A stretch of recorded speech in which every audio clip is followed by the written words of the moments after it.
Dancing Rabbit Golf Club in Philadelphia, Mississippi.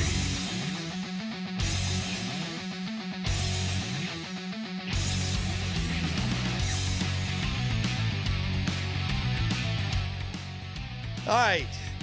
The Out of Bounds show is brought to you by the Golden Moon Casino Sportsbook. Bet $50 there. Play award-winning Dancing Rabbit Golf Club for $30.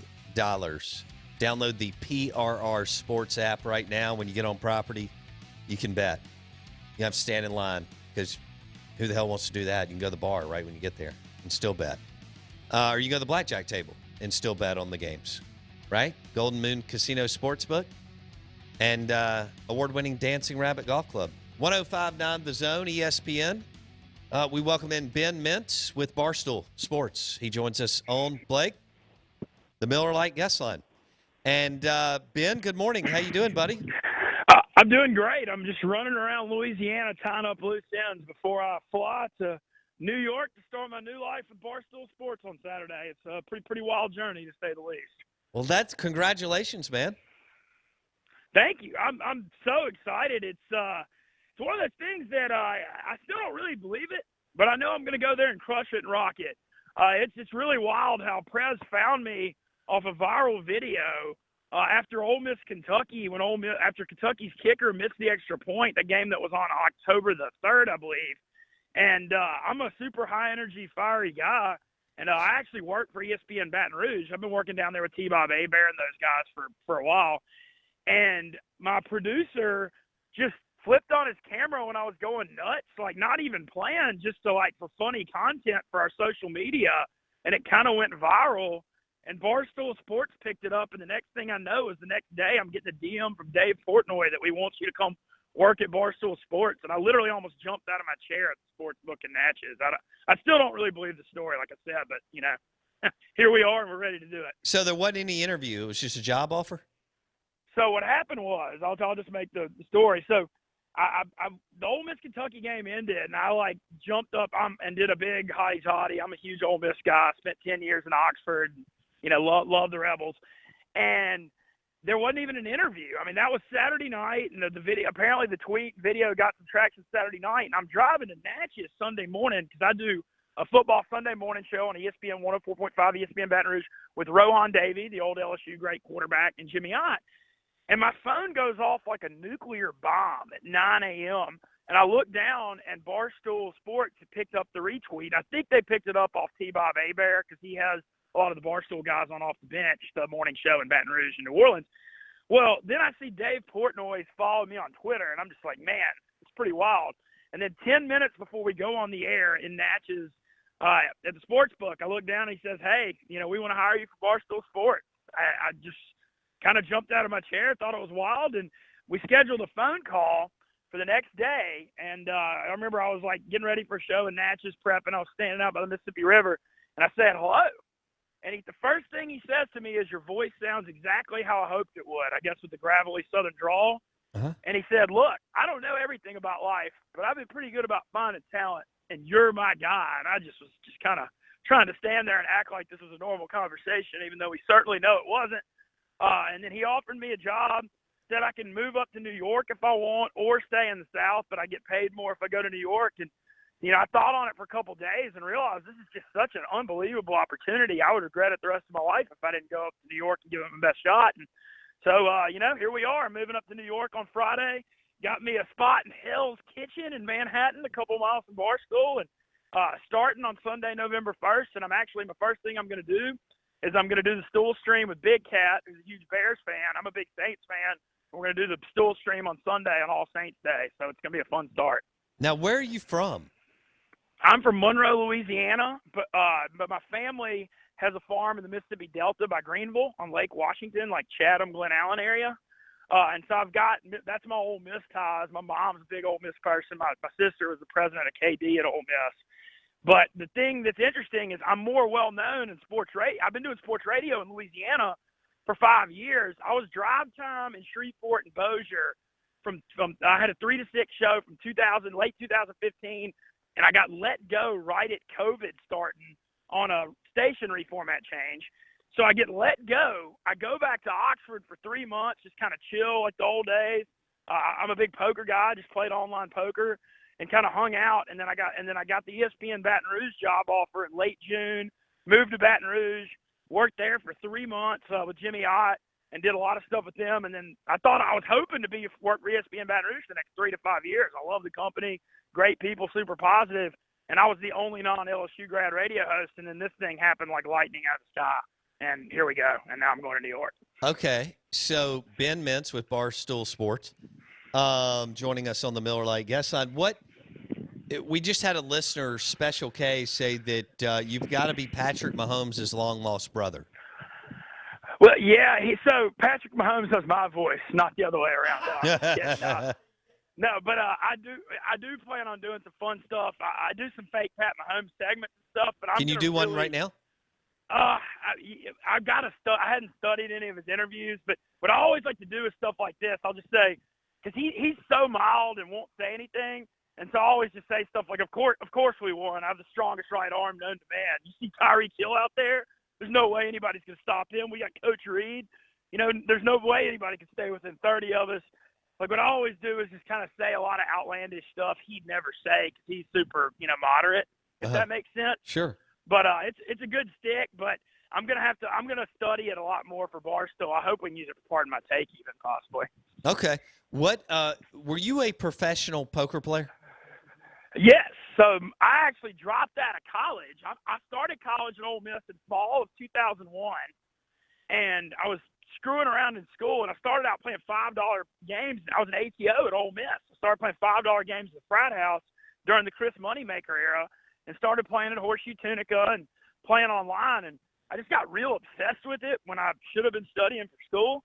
And I was just like a broke college kid with $200 to my name for playing for fun all the time. And then one night in April of 2006, I'm playing this $22 tournament on Party Poker that's got 2,400 people in it. And, man, I just win the damn thing for like $10,000. And I thought, I was a broke college kid. I thought $10,000 was $1 million, And I remember I called my mom the next day, who was like a big attorney, and told her the story. She was just like, oh, no. She's just like, this is not what we wanted for our son to drop out of school and be a pro gambler. But so I was a pro poker player from 2006 to 2014.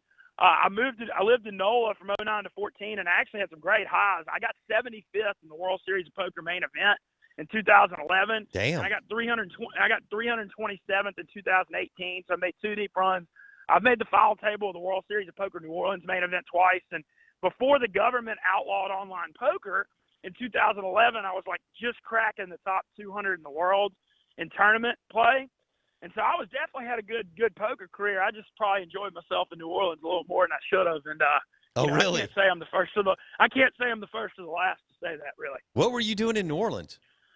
So basically, I was kind of hanging around Oxford from like 07, 08, and 09, where I'd take like 3 hours or 6 hours of school, but it wasn't really going anywhere. And I kind of realized but I knew that I was like making a good living for poker. I mean, I was doing well. And so I finally was like, this isn't going anywhere. I'm going to move to New Orleans, and I'm a big Saints fan. And actually in January of 2010, I was playing World Series of Poker Tunica, and I got 5th in a tournament for $7,000 2 days before the Saints Super Bowl. And I just booked the flight Memphis to Miami, and then bought a Super Bowl ticket and got to go because I was like, man, money will come and go. This will never. I have to be there to see this. But I lived in New Orleans from 09 to 14, really loved living down there. I played a lot of poker at the Harrah's New Orleans and the Beau Rivage Biloxi. That was kind of my home base, that coast. And then I traveled a good bit around the country and had success. But what really was my undoing, to just be transparent, is, you see golfers travel around. I didn't have a sponsor. Man, those if you're living in New Orleans, you're flying around the country, paying for all your hotels and meals and stuff. I was just really living above my means. And I just wasn't very smart in my late 20s. Yeah. And I learned the hard lesson of having a big bankroll go away in like a year or two, just by being a complete idiot, basically. I'll call it what it is. Sure. Well, that's all right. Ben Mintz, Barstool Sports on the Miller Lite guest line. You're listening Out of Bounds on 105.9 The Zone. He's from Louisiana, has Mississippi ties, Ole Miss fan, and Dave Portnoy just hired him within the last couple of weeks. Now, Ben, I need you to do really well because I've been buying Penn Gaming stock for a long time. Well, I feel pretty good about that, and there's a big vote. obviously we see the Mississippi sports book things. It's become such a huge thing. It's on the ballot on November the 3rd in Louisiana to finally get it legal there. And Penn Gaming owns LaBerge Baton Rouge and LaBerge Lake Charles. So I've got a close eye on that for sure. And one other thing I want to quickly mention is I actually went back to school in Oxford when I was 31 years old in 2014 and finished my finance degree at 14 and 15. Damn. And reset. Yeah, well, see, that was like I came out of the poker world out of New Orleans, and I was like, hey, I got to reset. And so I graduated at the young age of 32 with a 2.0000 from the acclaimed Ole Miss School of Business. And so I'm certainly glad I have the Ole Miss degree with what's about to happen. Sure. All right, let's talk gambling for this weekend. Cool? Yeah, whatever you want, man. SEC games. Ben Mintz, Barstool Sports, on the Out of Bounds show. I'm looking over these spreads for the weekend. Let me ask you this. Arkansas A&M. I like Arkansas and getting the points. Who do you like? Well, the line's big. See, a lot of times in Vegas, because I always do a guess the line segment on Monday that's real popular before I look at them on Twitter to just kind of get a feel for what I'm thinking versus what Vegas is thinking. Man, I guessed A&M by 7 or 7.5 here, and it's 12.5. And, man, a lot of times when Vegas comes out with these lines like higher than you think they should be, it's like they're encouraging everybody to bet on Arkansas. But, man, when you look at Arkansas and what Barry Odom's done so far, I mean, he's been one of the best defensive coordinators in the country. It's just incredible. I know the LSU Tiger fan base wishes they had him right now. I can tell you that. So I would lean. Look, I don't have a strong opinion on this one just because if it was A&M by 8.5 or something, I think I'd like Arkansas, but I just don't know why it's so high. Gotcha. That line coming out. But this is a game, though, every year. We see this game, and it's not in Dallas this year. It's in Kyle Field. But, man, A&M wins by a field goal every year. I mean, literally, it's the same game every year. Arkansas always plays up to them. A&M plays like crap and pulls it out in the end. So I'll say I slightly lean Arkansas, but I'm worried about that point spread coming out higher than I think. All right, fair enough. I think Jimbo's garbage and overrated. But I would take Arkansas if I bet the game. But I see where you're going there on why it should be 7.5 to 8.5. Okay, what about Ole Miss Vandy? I would take Ole Miss and give the points. How do you see it? Well, I actually was in Oxford from Wednesday to Monday, and I got to meet. It was really fun. I got to actually meet Lane Kiffin and do a bunch of stuff with the athletic department and kind of build momentum for this. And look, Vandy's been a thorn in Ole Miss's side forever, as everyone knows. But, man, this Vandy bunch, they don't have any firepower on offense, starting a true freshman quarterback. I kind of think this is the end. You know, I think this may be the end of the Mason era. They've had a lot of changes in their athletic department. They actually hired the Louisiana Tech AD, who I've done a lot of work with down here, as their new deputy AD. I think Ole Miss is going to come out and beat the crap out of them, and they're going to be mad after what happened in the Auburn game last week. It's still 16.5 was what I saw last. That's a lot of points to lay on the road with this Ole Miss defense, though. Anytime you got a defense as bad as Ole Miss's, you're vulnerable literally no matter what when you can't take the field because you're concerned about it. But I think Ole Miss comes out and kind of makes a statement in this one, just coming off the anger of Auburn last week. I think the Rebels should be very, very focused. All right, when they didn't call the kickoff as a fumble and touchdown for Ole Miss, explain your walk us through your emotions. I was in that end zone, and all we were doing was screaming, review it, you know, and the Ole Miss sideline was too. Because I didn't know, you know, I was about 40 rows back. So, I mean, it was bang, bang whether that ball tipped the kick returner. But you have to at least look at it. Sure. What's the point of having review? Like, what's the point of having review if you're not going to review game-changing calls? And that was what obviously angered me so much. But that was kind of my thing. I mean, but we didn't know in the stands it wasn't as clear as it was on TV when the announcers were saying the ball touched him. Like, we saw it in the stands like, hey, that might have touched him. They should have reviewed it. Apparently on the TV broadcast, they made it more than apparent, showed the replay a bunch of times. So I think, you know, I was getting a lot of texts from people watching on TV that knew more than I did being in the stadium on it. Well, now, when it happened, were you drinking bourbon in the stadium? So that's actually ironic. I used to be a big. I don't drink anymore. I hit 6 months no alcohol. Oh, good. Okay. So what's actually funny is this is the first time I've ever felt good at an 11 a.m. kickoff in my entire life, ever. Because I was always coming in so hungover, you know, showing up in the second quarter and all that. And so I actually had such a good game experience. Just I was like, wow, this is how people feel when they're not hungover. Things, you know. But yeah, so I was sober, but I had a great time. My voice is still a little hoarse from it. Yeah, yeah. All right. What about Kiffin? What do you there was some it may not have been his best game day Saturday, but all in all this year, he's done a good job. What do you think about Kiffin as a coach at Ole Miss? Man, look, here's the thing with Ole Miss. Ole Miss is completely irrelevant the last 3 or 4 years, from the freeze NCAA sanctions to the fan apathy to, like I said, I love Oxford. I love Ole Miss. I spent over 10 years there. But, man, I mean, the apathy was so bad in 17 through 19. I mean, you saw the crowds and stands. There was no pride. What Kiffin has done is the Rebels are relevant on the national scene again and fun. And I always say this about Ole Miss. The best Ole Miss is a wild, fun underdog with low expectations. That's when they're best. They'll fight good teams, playing off-the-rail games like we saw in the Hugh Freeze era. We're seeing a lot of that with Kiffin.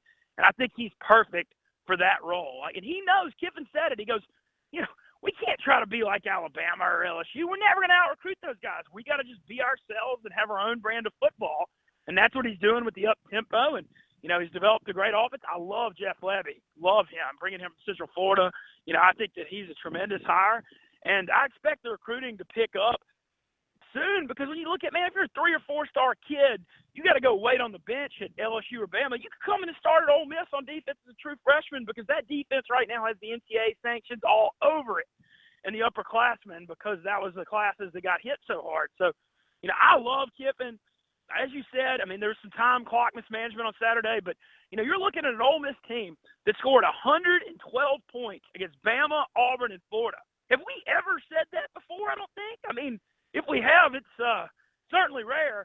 And to think this is year 0 for Kiffin picking up a team with NCAA sanctions. And I understand why some Ole Miss fans are frustrated they didn't win that game Saturday, but you got to look at the bigger picture. You're talking about a team that had NCAA sanctions and was completely irrelevant 1 year ago. And now you've got an exciting brand of football, a great coaching staff. The fan base is back, pumped up. I think Keith Carter is doing a tremendous job as the athletic director. And so I think, we'll see how long Kiffin stays around, but I think the next 3 to 5 years, at the very least, will be entertaining and fun. Ben Mintz on the Out of Bounds show, Barstool Sports from ESPN Baton Rouge, joining us on the Miller Lite guest line. Georgia, Kentucky this weekend, dude. I like giving up the points, and I like Georgia, even though I don't necessarily trust Kirby Smart, and definitely not this offense. Who do you like and why in this game? I like Georgia in this game because I feel like I have a good read on Kentucky, and that Kentucky, look, Mark Stoops has done a phenomenal job, especially on defense, man. They've really, you look at the last few years, they've had some excellent defenses. I mean, you think back to Kentucky's good teams, you think of Tim Couch and Hal Mumme in the air raid. They're nothing like that. They run the ball.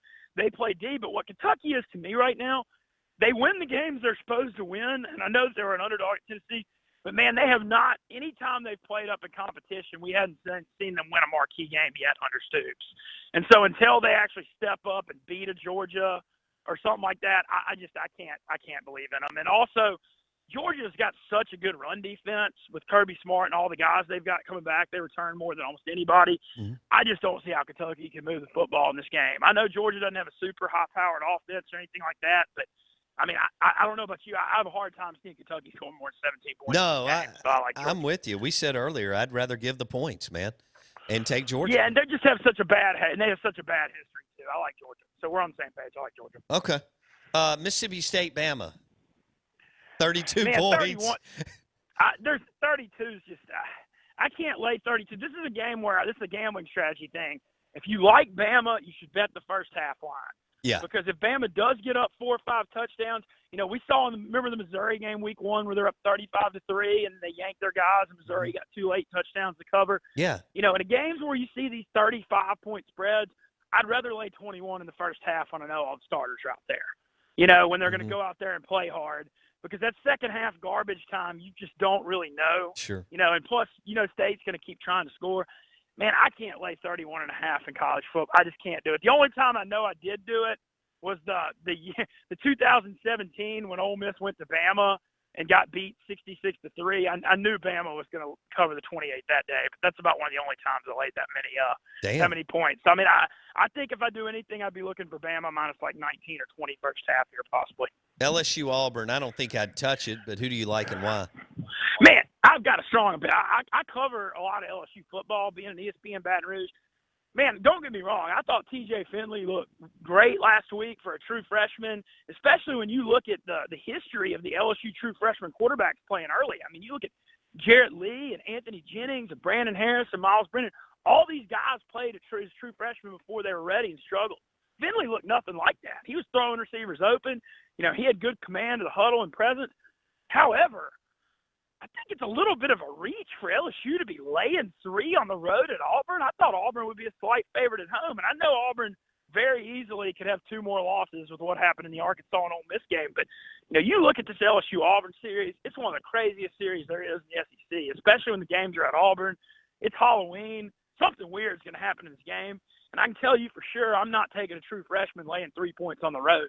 I can guarantee you that. I lean Auburn +3 if anybody. I think it's going to be a very close game. And, you know, I feel like as great as T.J. Finley looked, and I hope, you know, for LSU's sake he's really good, you know, let's not get the anointing oil out just yet. I got to see him win on the road here first. I like Auburn. Cool. Hey, one of our listeners wants to know if you have a 7-game parlay that you're in on. It's a little early in the week, so if you want to hear my picks, I do my 6-pack of picks on Off the Bench on ESPN Baton Rouge with T-Bob Aber and Jordy Collada every Thursday morning at 8 a.m.